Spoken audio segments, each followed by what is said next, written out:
Bonjour. J'ai ça pour vous. Voilà.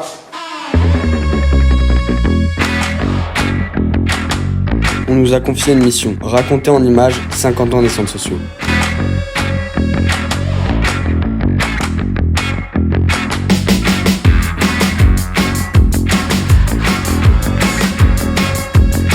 Mission impossible, pas pour nous. Pour faire ce travail, nous avons fait une vraie enquête. Nous avons remonté dans le temps pour reconstruire l'histoire des centres sociaux. On a retrouvé des archives, des vieux journaux. On a essayé de contacter des témoins de l'époque et on en a trouvé.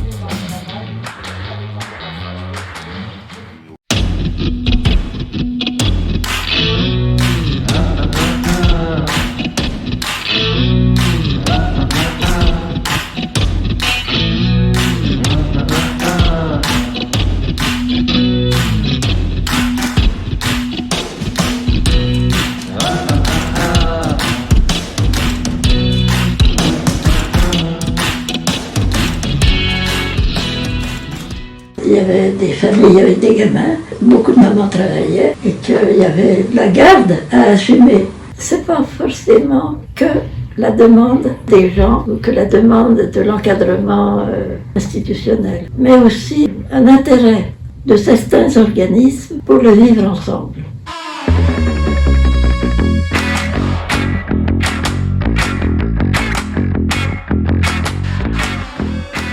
La ville, c'était une ville un peu en ébullition.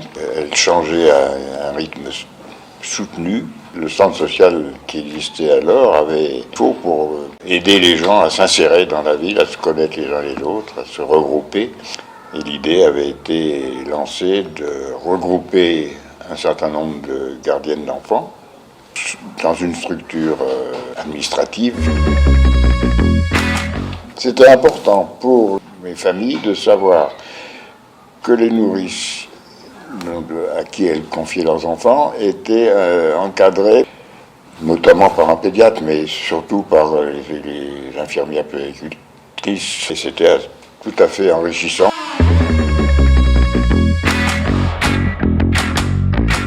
Je suis arrivée le 9 mars 1970.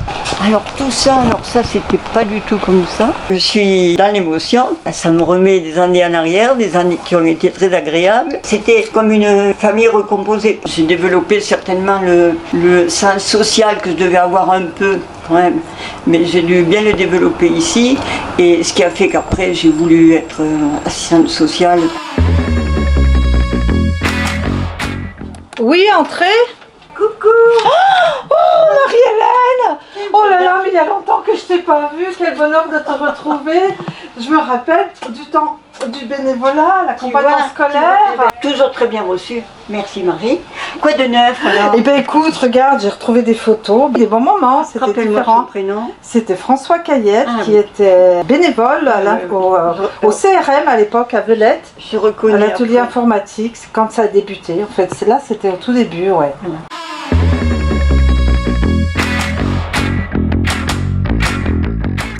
Les premiers cours qu'on a donnés, c'était déjà dans cette maison-là. Et on a commencé avec les hommes. Le soir venaient, après le boulot, ils avaient les mains pleines de gerçures, parce qu'ils travaillaient le ciment, qui avaient quand même la force d'écrire comme ils pouvaient, sur des petites feuilles comme ça. On essayait de leur apprendre, d'écrire leur prénom, le nom du jour, enfin bref. Eh bien, c'était admirable. N'oublions pas que la ville nouvelle était construite par des émigrés.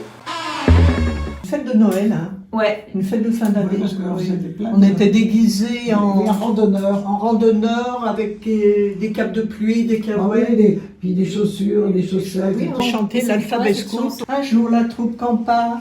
La pluie se mit à tomber. B, B, B. L'orage a tout cassé. C, C, C. Failli nous inonder.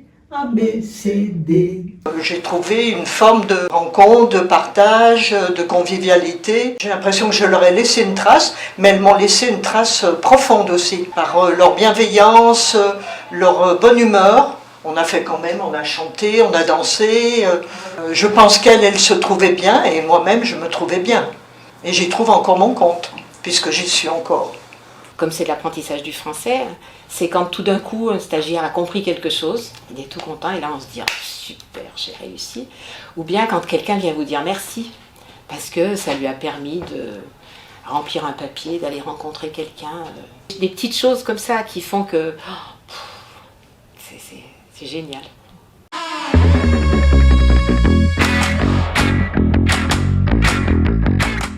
L'entraide, le partage, toutes les belles valeurs humaines en fait. Et c'est comme ça qu'on peut se retrouver, être ensemble, le vivre ensemble. Les plus beaux souvenirs qu'on a eus, ce sont pour moi les soirées mère-fille. Ces soirées-là, on partage un repas, on fait des activités, des jeux.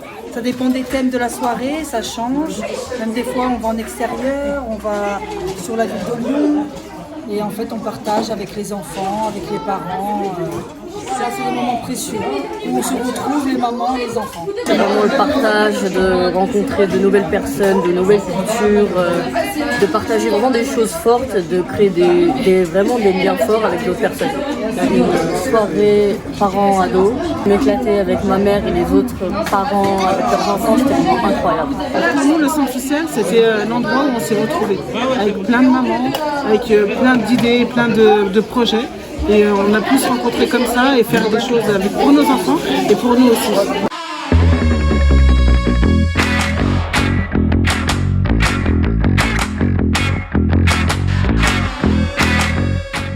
Christelle, ça fait combien de temps que tu es dans les centres sociaux, toi? Eh ben depuis novembre 1994. Wow, mais tu es une vieille, toi, bah ouais, beaucoup plus vieille que moi. Temps, ça? Ah oui. Ah, ça fait presque 30 ans, Christelle. Ah ouais, purée. Ah ouais. Non, moi, quand même, je suis un petit peu plus jeune. Moi, je suis arrivée en 99.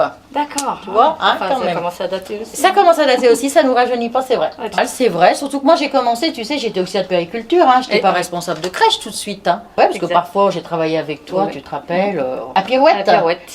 Pirouette et pain d'épices. Voilà. Ouais. Puis maintenant, elle est devenue Rodoudou. 2 petites structures, en fait, une crèche et une halte garderie. Voilà. Puis ils en ont fait une seule. Voilà. Puis il y avait aussi les acacias, voilà, place Boileau. Donc j'ai été maman, j'étais auxiliaire de périculture, responsable de crèche et mamie. Voilà. Noël aussi était maman, mais maintenant elle travaille pour les centres sociaux. Et ouais, toi aussi? Depuis 2007. Mais j'ai commencé avant les 2 premières années où j'étais beaucoup dans les centres sociaux pour amener mon fils à Frimousse. Et puis après, grand, il revient. C'est ça qui est incroyable, c'est qu'on l'a connu bébé, hein, voilà. Ah oui. On lui changeait la couche, on lui donnait le biberon.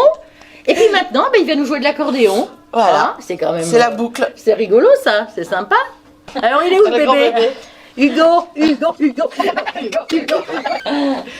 ben bonjour Hugo. Eh ben t'as bien grandi, hein, depuis que tu venais à Frimousse. C'est sûr.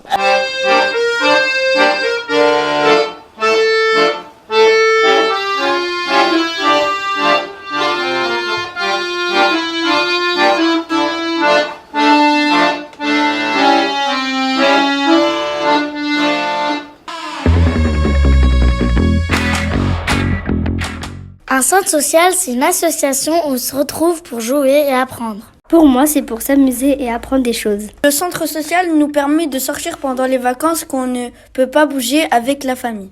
C'est pour que les parents soient tranquilles et c'est pour s'amuser. Je suis partie du centre social depuis que je suis toute petite. Pour moi, le centre social, c'est un endroit où on peut se reposer, faire tout ce qu'on veut. On se sent rassuré. Je vais vous parler du numérique au centre. On va pas se faire arnaquer sur Internet. On apprend les différents réseaux sociaux, où les trouver, si c'est vrai, si c'est faux. De devoirs, ça aide bien. Quand on a beaucoup de devoirs, les animateurs ils nous aident beaucoup. Cette association, c'est Jeunesse du Monde. Et c'est une association humanitaire et caritative, on fait plein d'actions solidaires. Là en ce moment on fait des maraudes surtout. Dans peu de temps on va entamer un projet, c'est de la réparation d'ordinateurs, des anciens ordinateurs. Et le reconditionner c'est vraiment très écologique parce que ça fait économiser énormément de litres d'eau et tout. Faire ça à l'aide du centre social de la Vlette parce qu'ils ont des personnes qui peuvent nous aider du coup là-bas. Au Sénégal pour essayer de construire un puits. On essaie d'aider un maximum de personnes. En ce moment d'ailleurs on essaie de faire des récoltes, on part dans des boulangeries et des petits magasins. Pour récupérer les invendus le soir, on les distribue à des familles qu'on trouve, qui sont dans le besoin. Je pense que la jeunesse, si on arrive à la cadrer et à en faire à leur inculquer les bonnes valeurs. Après, je pense que ça peut aller tout droit et ça peut bien marcher.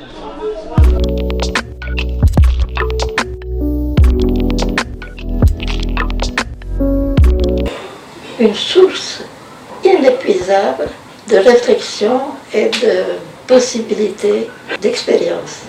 C'est précieux, c'est à exploiter, c'est à conserver, à faire parler.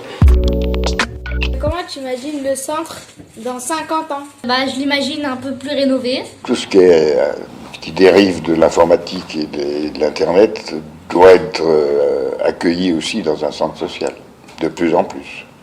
Pas exclusivement, mais de plus en plus. La société, à part tout ce qui est réseaux sociaux, Internet, etc., qui n'existait pas il y a 50 ans, ça s'est tellement développé que c'est sûrement un angle d'attaque et d'intérêt pour toute la population, de tous les âges.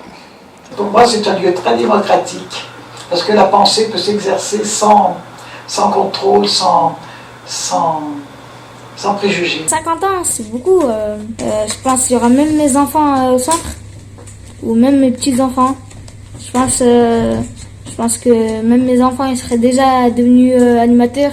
C'est vraiment nécessaire qu'il y ait des lieux comme ça de regroupement où les gens se rencontrent, où partagent leurs idées. Surtout que ça dure et que ça progresse. Longue vie aux centres sociaux et merci de ce qu'ils nous apportent.